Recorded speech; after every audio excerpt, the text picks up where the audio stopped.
Hey everybody, welcome to another episode of Nuggets and Nuggets. Episode 5. Episode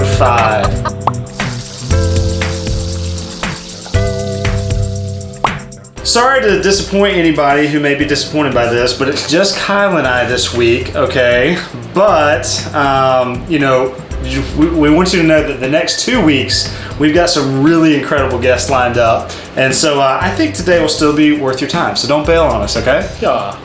All right. So where we're going with today, we're kicking it old school. This brings it back to the beginning for me. We're going with the McDonald's Chicken McNuggets. Now this was the first nugget I ever experienced as a young boy down in South Louisiana.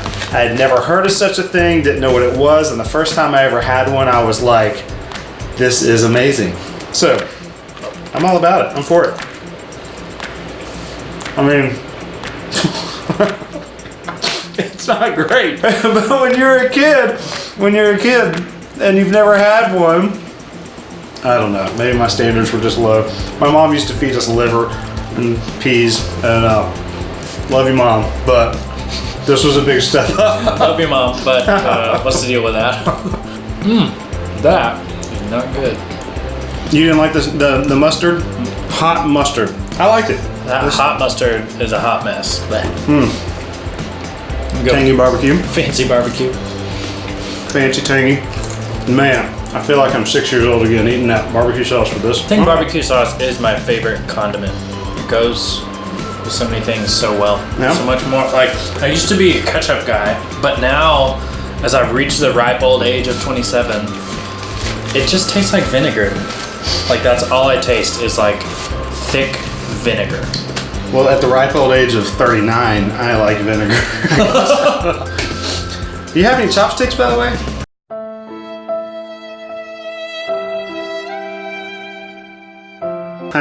Just using my fingers. All right.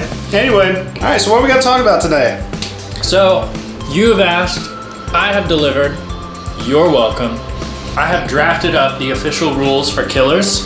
So no more questions, no more debating, no more making up rules. Looking at you, middle schoolers. So they'll be posted out by the Killers scoreboard for you to peruse at your leisure. Mm-hmm. And there's a scoreboard. Yeah, bro, that was exciting. That is a big addition to our student area. We have a scoreboard, so you can actually keep track of like progress, man. We're moving into 2019. Yeah, man. About time. Yeah, man. It's only October, whatever. Anyway, so we're gonna post those rules out there by the board. So mostly just for reference, so no one's confused. And when we get new people in who want to jump in but have no idea, they can just read the rules. All right, cool. So I want to mention Fall Retreat next weekend. Not too late to sign up. You can totally still sign up for that. I did place our order today for our t-shirts. Okay, so I did order a few extra, but not many. Just a couple of each size. All right. So yeah, so there's not a lot of extra. So make sure you get your kids signed up and everything. Mm-hmm. So Kyle, start us off. We got a nugget of a nugget from the culture that we wanted to just discuss with you guys. Let you know that that this is happening. Some of you may know. I kind of doubt that some of you do. But anyway, start us off with this. So you have undoubtedly heard of the man known as Kanye West. That's his name, or like what he does is neither here nor there for me, particularly until recently. The beginning of this year, he started doing these things called Sunday services, and me, when I saw that, I'm kind of a natural skeptic. Like, I'm always really weary and cautious about new things. Are you weary or leery? Yes. Yeah, okay. Sorry. Is that the wrong word? I don't know what you said, if you said weary or leery. I don't know. Okay, anyhow, keep going. Sorry. I'm always weary and leery of new things, because sometimes they're very scary. So, Kanye West, you can hire me. I make rhymes. He's a lyrical genius right here. He's a wordsmith. So what he started doing was doing these services that were like had gospel songs, or they were doing covers of like popular songs but rewriting the lyrics to be worship music. And so naturally I was really skeptical, but something that's come a little more to light recently that I've been doing some research on is that the church that he's been a part of, and this particular pastor has been discipling him one-on-one since June, I think. And so as I was looking into it, I looked up the pastor. His name is Adam Tyson. He's from California. That guy is super solid. So that really kind of took a layer of my skepticism away, and now I'm looking at the situation not with so much skepticism as like hope and excitement for what's coming next. Yeah. Any thoughts? Yeah. So I mean, these Sunday services basically he just pulls up in a parking lot somewhere, just kind of in this random location, and people just come from all over the place, and they just jam out. It's a worship service, and so yeah, I feel like this is something that we need to be cautiously optimistic about. He has said that he's not going to make secular music anymore, that he is going just solely in a gospel music direction. What does that mean? I don't know. I remember back in 2004 when he dropped Jesus Walks. You remember Jesus Walks with me? Jesus Walks. Anyway, a lot of Christians got really excited because they thought, well, this is it. Like he's a Christian. He's gonna, and this is cool. Anyway, so I listened to it. It was not a Christian song at all. It just, it's basically like a superstitious type prayer that God would protect him as he hustles, as he does what he does. So What a prayer! What a prayer! I mean, we should all be praying that, right? But that in the common book of prayer? Prayer for hustles. The prayer for hustles and hustlers. Anyhow, so I quickly, I was like, okay, all right. But throughout his career, this may shock you, but I've kind of kept up with his career. You wouldn't believe the things that are on my iPod. I listen to just lots of different music and all, and just kind of keep track of a lot of different things. And so he does have he has always had a lot of just spiritual undertones to some of his music. Also, just a lot of things that we just could not recommend at all and don't.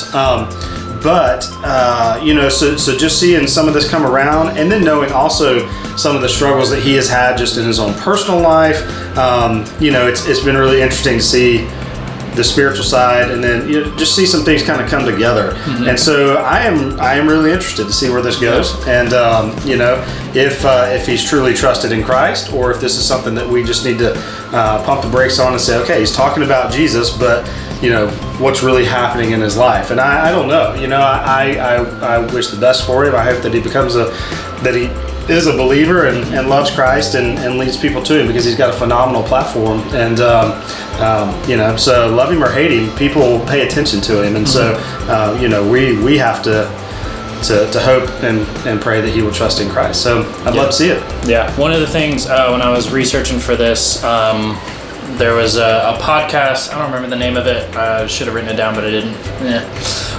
That Adam Tyson, the pastor, was on talking to somebody else, and they asked about his relationship with Kanye and what that was like. And one of the things he said was, he said, it's important to take Kanye West just like we would with anyone at his word. Until he offers a reason to not believe that he's been transformed by the gospel, there's no reason to doubt his faith. But I'm seeing a lot of fruit in his life. And that was something really encouraging to me and convicting, because I was kind of doing the opposite. I was like, well, until he really proves he's a believer, I'll believe it when I see it. But now, hearing that he is, intentional about discipleship, he is working with this pastor on a weekly basis, I'm really hopeful, and if this guy says that he's seen a lot of fruit in his life, then I believe him. And so I'm just really excited and hopeful for someone with that kind of influence to maybe shift his influence to bring people to the Lord rather than to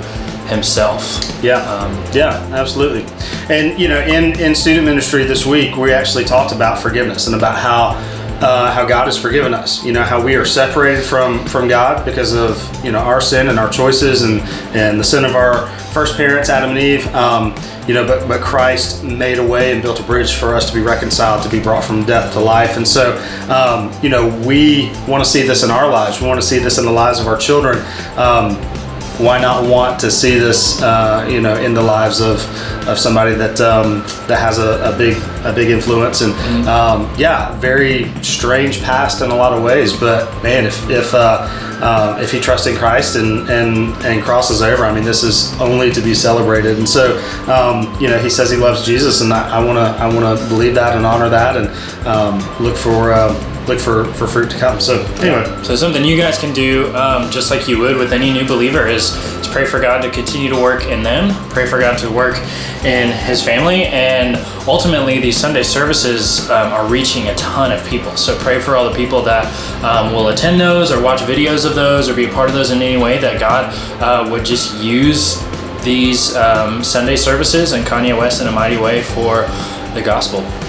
We are asking you here on Nuggets and Nuggets to pray for Kanye West and Kim Kardashian West. I didn't see this coming. Anyhow, yeah, absolutely. Hey, thanks for tuning in, and we hope you guys have a great week. Stay tuned for the next couple of weeks. It's going to blow your minds. We're excited, and hope you have a great day. Bye.